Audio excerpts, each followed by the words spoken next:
Të vazhdojmë të mbesim tek forca e gruas dhe kontributi i saj në bujqësi, me që ato shpesh janë të padukshme, por thelbësore. Janë shtylla të ekonomisë rurale, kujdestare të tokës dhe traditës dhe mbartës të një pune të pandalshme, që shpesh mbetet në hije.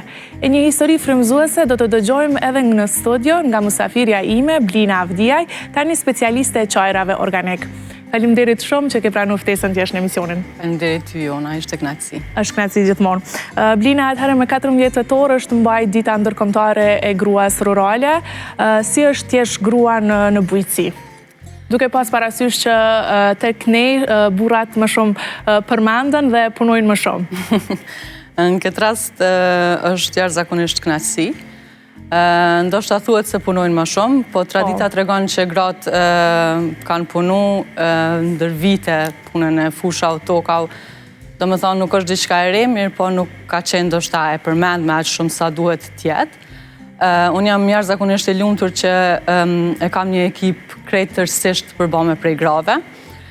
Punojmë me bimë mjekësore aromatike, kultivojmë edhe kemi mbledhje gjatë ditës varësisht prej punës që e bëjmë.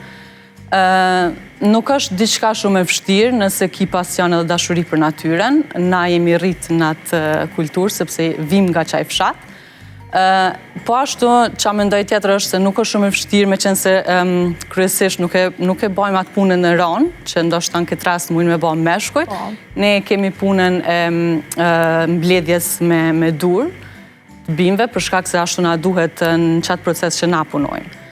Kështu që është shumë... E përmende fshatin, na flet pak për fshatin edhe dashurinë që lindi për tokën edhe ashtu si e zhvillu ti. Unë jam rrit në fshatin Sinaj.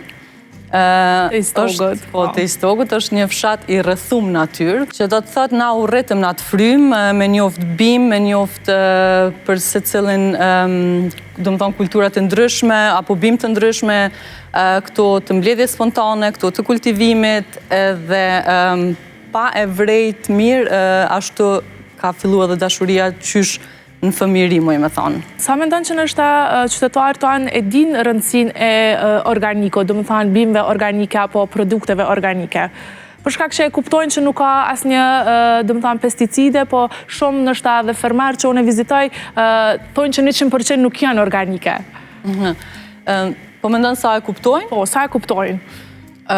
Është në rritje, për shkak se ne po mundohemi me dhanë sesione informuese për çka do të thotë realisht standardi organik edhe sa është rëndësishme kur e ki logon e standardit organik në produkte. Ajo do të thotë 100% organike, për ndryshe nëse veç në Kosovë është keq kuptu, për shkak se kanë shënu shumë paketime bio ose natyrale 100%, mirë po nuk ka pas standarde të etiketum në produkt.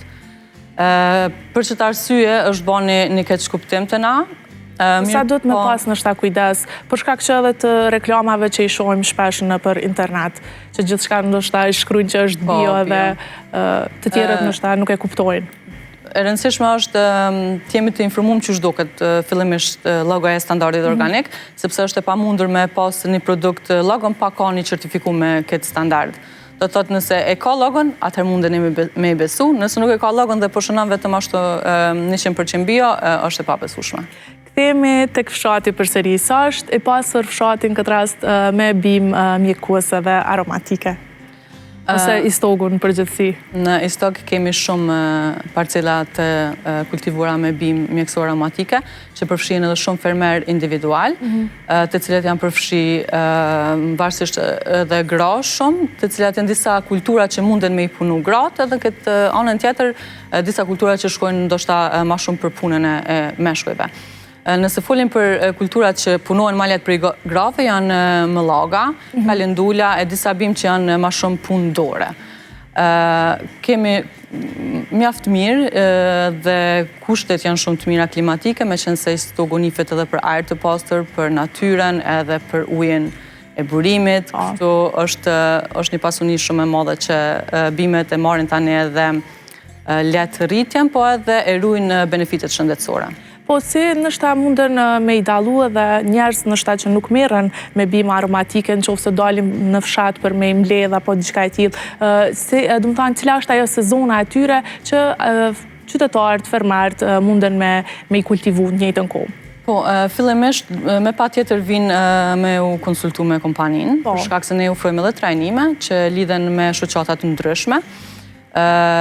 Nuk mundet asnjë fermer me pru veç bim pa u kontraktu fillimisht prej kompanisë, sepse janë disa rregulla bazë që duhet me i ditë. Nëse folim për bim të natyres, për shembull është aguliqja, që fillon në sezon kogja të hershme të vitit, edhe për produktet që janë të interesuar për kultivim, andaj është një proces tjetër, se duhet me u inspektu toka, edhe janë këto standardet që implementohen edhe të fermerët për me qenë produkte organik. Cilat bim nështë gjendën më latë dhe që janë më të shpeshta dhe ato që nështë gjendën më rallë në vendin tonë?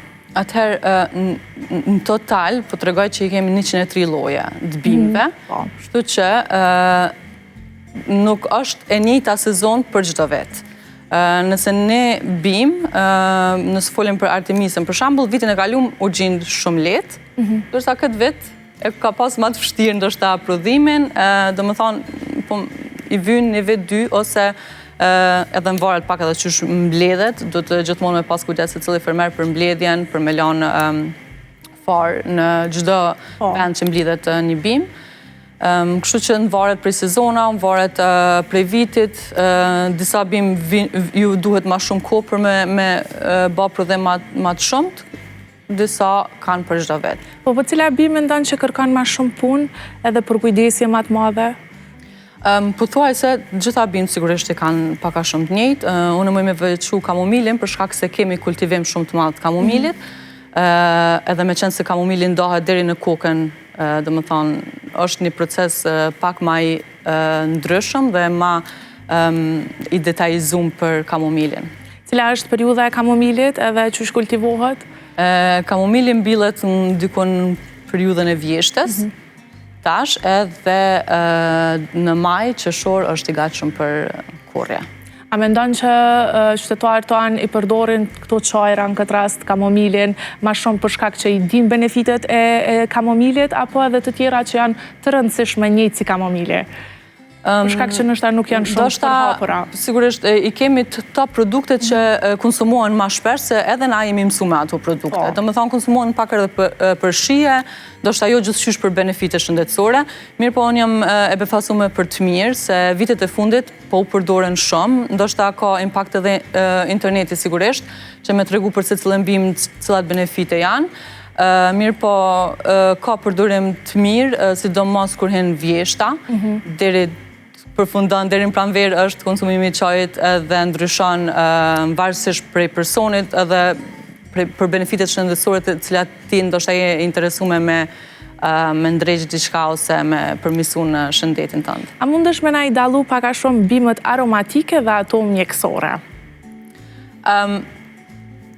Të gjitha janë bimë aromatike mjekësore, mirë po nëse mujme me i nda është për shembull kalendula që hyn edhe mëllaga, këto bimë janë po ashtu që përdoren shumë në botën e kozmetikës, kremave, do më thonë, mandej folim nëse janë aguliqe, këto bimë të tjera janë ma shumë për sirupa apo barna, kompanitë që i marrin, do më thonë, këto bimë janë funksionet të ndryshme të kompanive që funksionojnë. Ose tani në tjetrën anë kemi edhe erza dhe çajra, që shemi edhe na.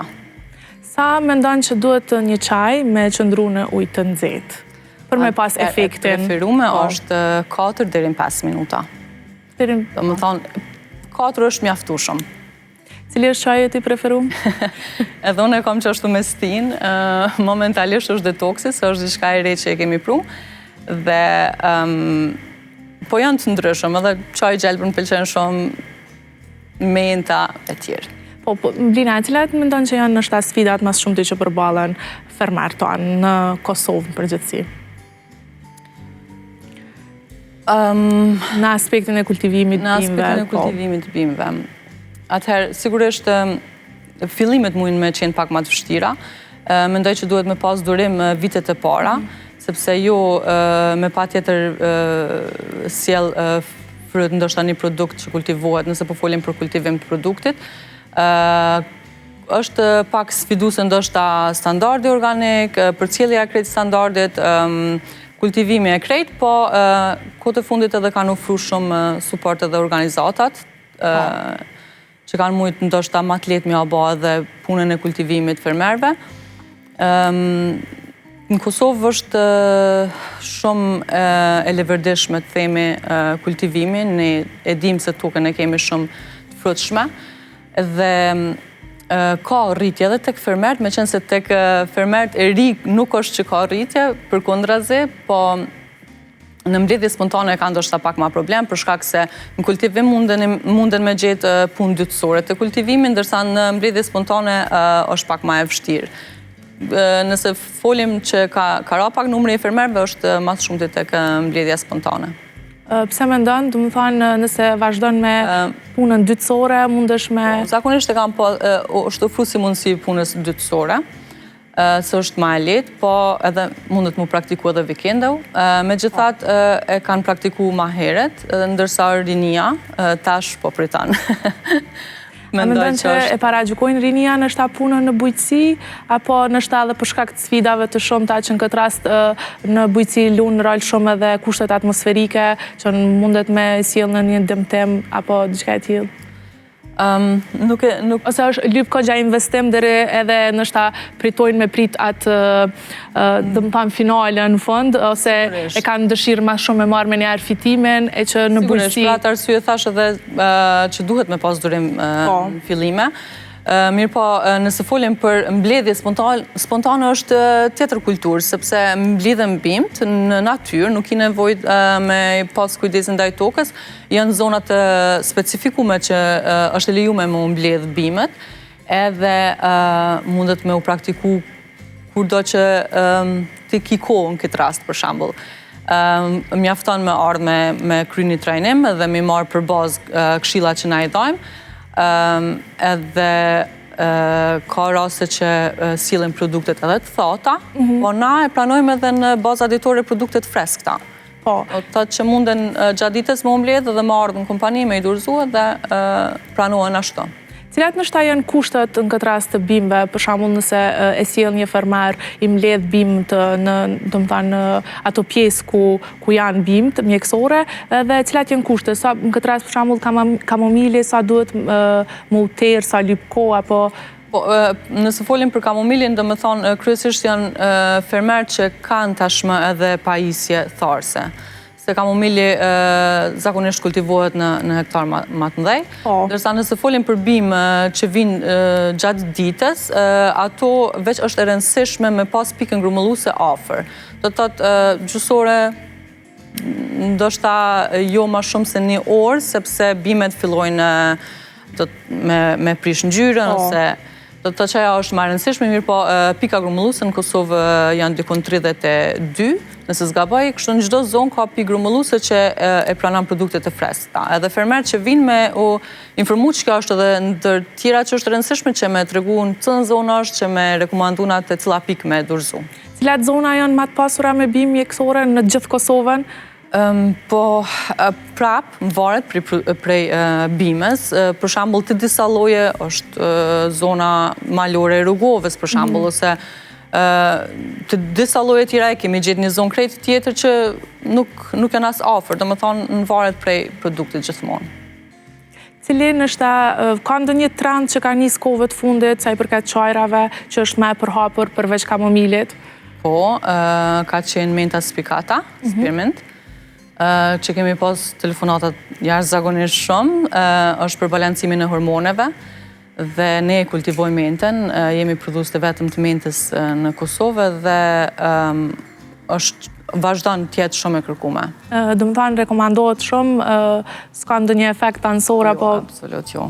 Është kryesisht, do të thonë është për balancimin e hormoneve, mirë po ka edhe benefite tjera. Zakonisht çaja deri në 7 benefite ofrojnë për shëndetin tonë. Po, Blina, si mendon që po shkojnë çmimet sa i përket tregut që jemi tash? Të rast të bimë, të çajrat. Po, na e dim që në treg ka lloj-lloj shmëri të çajrave. Edhe sa është e vështirë nështë me dëpërtu në treg. Në qoftë se një fermer i ri dëshiron me nis diçka nga zero, sa e ka të vështirë? Na, kur kemi startu në paketimin që kemi ofru na, në standardin organik që kemi ofru na, jemi ka ndër të paret. Produkti shihet, nuk është i blumë, është veç gjethe, do më thonë në qatë kategori kemi hy.